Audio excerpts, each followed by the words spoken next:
All right, what would have happened if Kirby Smart and Georgia had won the national championship in 2017? What happens if that play goes their way? If Devonta Smith doesn't break wide open, and then Georgia celebrates a fourth down stop of Alabama in that play. I'm trying to think. Clemson won it the next year. Would 18 Georgia still would have beaten that team? I mean, Justin Fields 18 Georgia still doesn't start the next year. 18 Georgia, I don't know if they beat. What was the 18 Clemson team? Was it the national? Trevor Lawrence. Well, no. I get that. What I'm asking you is, were they the game that they played against Alabama the whole season, or they were the one that they barely beat Texas A&M and Syracuse? That's true. They obviously played better and better. They did. But I'm not sure. Well, go ahead. I don't know if that 17 national title or whatever would have led to an 18, 19, or 20 title. I don't think it does an 18 particularly. I mean, I don't think it would lead them to. They weren't going to be better than LSU in 19, whether they beat Alabama in 17. And 2020 Alabama was incredibly good as well. So you don't think the world changed? Go ahead. I don't think so. I don't think the world changed. I think more would have changed if they would have beat Alabama in 2012 and beat Notre Dame. That's a different conversation. Completely. But the 17, I think that's a winner. Is there or loss, any way they lose to Notre Dame in 12? Because I don't No. Todd Gurley would have run for 200 plus yards. Yeah, make sure you're picking up our newsletter. The link is right down below. You can get this sort of stuff. And the season is here. We're going to have, Final Feelings Thursday. We got Final Feelings Friday, 5 for Friday, Final Feelings, What We're Hearings, Insider stuff, Matt's Thoughts from the Box. Don't miss out on all that stuff. Get the newsletter down below. Doesn't cost anything. Just sign up down below. If they win in 12, Mark is still around in 16? Yeah. 15 was bad, though. 15 was really bad. And 12 didn't change 15, see?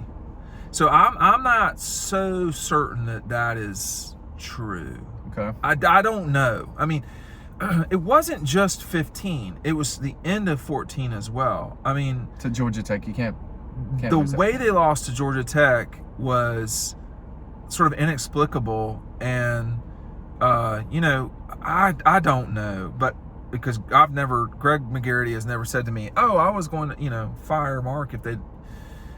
There was a lot of pressure at that Belk Bowl that if Georgia lost that game, they would not be back the next year. There was some discussion of that. And remember, after that night, people may or may not remember, Georgia gave a $4 million contract to Mark Richt. Jeremy Pruitt got a raise to 1.2 or 1 point whatever it was. It was significant. Everything was a significant ratchet up. Brian Schottenheimer stole $900,000 from Georgia that year in 15. Yeah. Georgia fully committed to wrapping up the indoor practice facility. A lot of stuff changed after 15. I remember talking to somebody on the staff that summer going into 15, and the very specific quote was, "I think what I'm worried about is they're going to give us everything, and we're not going to give them back what they want. Like they're not going to restrict us from having anything, and then they're going to say you got to go do it." And my response back to that is, well, what's holding you back? Like, yeah, that's like what? Why? Well, you have the resources. Two things. Why haven't you had the resources before now? Yeah. And then so they thought that they were getting set up to fail. I don't know that I would say that about that moment in time. I think as soon as you hired Brian Schottenheimer and let Jeremy Pruitt run wild, you were in real trouble. To go back to your question, I think the pressure being off of them of winning a national title in 17 would have helped things, but they still had that 2018 recruiting class at number 1, and they still recruited Justin, Jamari, Adam Anderson, Azeez Ojulari, They had some guys. The great Tommy Bush. Yeah, remember Tommy Bush? Wow, that's really aggressive for no reason at all. But does Stetson stick around?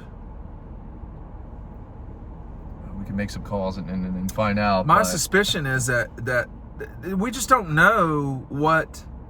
I think that my thought was that he would always win the national championship at Georgia, to Kirby, because he would ratchet up recruiting in a way that it should have always been.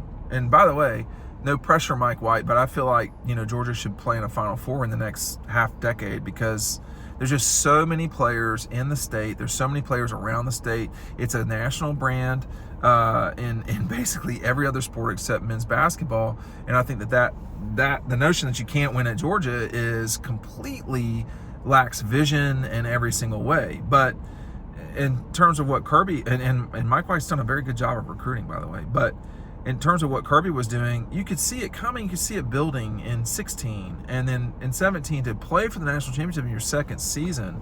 I mean, Mac Brown didn't do that. Yeah. Dabo didn't do that. Fast talker at Texas A&M, whose name I've suddenly forgotten. Old Jimbo? Jimbo did not do that. I mean, there's a lot of people that, it was... Yeah. But that was a crescendo, so to speak. The 18 team would have been different no matter what. 19, I don't think you could stop LSU. They were sort of a force of nature. Yeah. And one of the best teams of all time. I think 2020 Alabama should be in that umbrella as one of the best teams. I mean, they were scoring at will with all those receivers. I think 22 Georgia. Smith. I think 22 Georgia, to be honest. 19 LSU and 20 Alabama.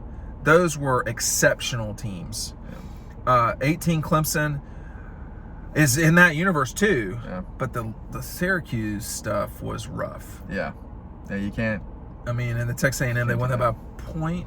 Or in College Station. Yeah. That was a tough one. Tight. That was a tough, gritty win. It was, correctly. but then they just thumped. Yeah. I mean, Notre Dame was bad, but then they thumped Alabama.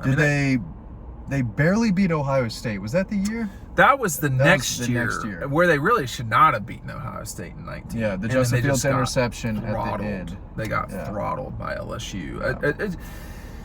That LSU team was so good.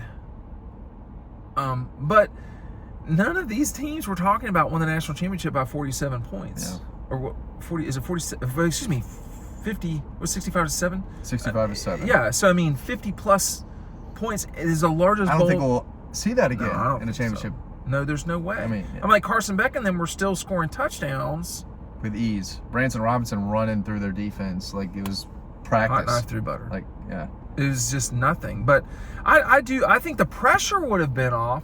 But then the question becomes, if the pressure were off after 17, would it have built to what you really had in, because 18 was in the barn by the time they played the national championship game. So you built your 21 and 22 team with the classes from 19, 20, 21. So that would have been 19 would have been Trayvon. Was Trayvon 18 or 19? 19, and Nolan Smith and George Pickens. I mean, and then Bowers right after. I mean, Darnell 21. Darnell was 19 as well, right? Darnell was 2020 with Carson Beck. I'm sorry, you're right. I said that Brock Bowers was. He was 21. He played in, yes, exactly. His first season was 21. So I don't know that anything necessarily changes, but they would just have a third national championship. I mean, that part would cement Kirby's program as the premier program of this decade. It's not really a decade, but this time in college football. The college football era, college football playoff era. Alabama won it in 15, 17, and 20. Mm-hmm. Georgia's only won it twice. Clemson's only won it twice. So that's 7 national championships. LSU with one. Is the one in the last 10 years? It's the college football playoff era. Oh, okay, the playoff so era. Ohio State in 14. Yeah, and LSU Florida State does not have college football playoff. That was the one. That was the one right before. Year. Okay. So you could make the argument that with your 3 that you are the best. I don't think you can make that argument right this second. If they won in 17, you could. If they won, but they lost by a point, And 2 of those championship wins would be over Alabama, which would. 2 would be over them, which Clemson's both of them are over Alabama. Yep. One by a play and one by. the 15 national championship. That was a hell of a game. That was a great game. 15, not 16 now. The one Clemson won was a great game. The Deshaun Watson, that was 16. That was 16. Yeah. 15 was a really good game too. Yep. They lost. They scored on the last play of the game, knocked it down from 12 to 5 or 11 to 5, whatever it was. So, I mean, Alabama was the better team that day. But the national championship in 16 came down to the last play of the game. Yep. 17 came to the last play of the game. Clemson blew them out in 18. And LSU blew Clemson out in 19. 20 was a blowout. 21, that was not the last play of the game. Right. But it was a decisive last It was a fourth-quarter game. It was a fourth-quarter game. That was not the case in 22. So I do think... It was a one-quarter game. I think the 22 team... People will magically, immediately say, because of Joe Burrow, and I get it, they will say, hey, that 19 LSU team was sick. And the receivers and the defense played better and better. They did. The year. Clemson scored 24, 14 in the first quarter. Yeah, Georgia couldn't do much. Oh no, Georgia could not do anything on those guys. Yeah. But would LSU have scored? Would LSU have scored over 30 on the 22 or 21 Georgia defenses, even with Joe Burrow? Would they have scored probably over in the 30? 30s? Oh, I don't know. I mean, they didn't score in the 40s on the 19 defense. And those in 21 and 22 were just... Which was better defense? 21, right? 21. But 22 is not far behind. Exactly. I mean, they're... yeah. Where does Stetson rank in terms of the college quarterbacks in the college football playoff era? So, right. He's the only one with two national... He's the only one with 2 national championships. MVPs as well in those games. Correct. But you have Trevor... Would that win it? Jake Coker, whoever the guy was at Ohio State, Jake Coker, Deshaun, Tua, I guess, or we're giving that to Jalen Hurts. And then you had, right? So that's confusing. And then you got, then you had Trevor, and then you had Joe Burrow, who I would put at number 1. And then the question was Stetson better during the college football playoff era in those games than Trevor was in his? Because Trevor played in 4 or 3. Yeah. Well, Stetson's 4-0 with 2. I mean, he was undefeated. Well, that's true, but I don't think there was anything. Trevor wasn't playing defense for Clemson the time they lost. Oh, okay. I see what you're saying. But you know what I mean? I see what you're saying now. So, and Justin played 3 games. He was 1 and 2. He played well against Clemson that second time. Yeah. But where does Stetson stack up too? That's another question. But did the world change in 17 when they didn't lose? You say no. I don't think so, just because of the teams that did win it those next 3 years. I mean, do they go to Baton Rouge and beat LSU in 18? In 18, maybe if they beat Alabama for that title game. I mean, are things that different? Do they? Oh my God, that was really one of the worst performances from a Kirby team. Poorly. And LSU played well too, but Joe Burrow was not Joe Burrow at that moment. I mean, he played great. But he wasn't Joe Burrow. Right. Yeah. They just, that was where you could see that Jake was limited. And they had some special teams blunders with, I think, Mecole muffed a punt, and then there was a couple interceptions. That was a feature of so-called blow. I don't know if that game was a blowout, but it was a decisive win for LSU for sure. It was somewhat they played neck. That was a big win for them. Is that happened later that night? In the fourth quarter, they were playing neck. Why That's can't when you know do it's that? a big deal. Why can't you be that way?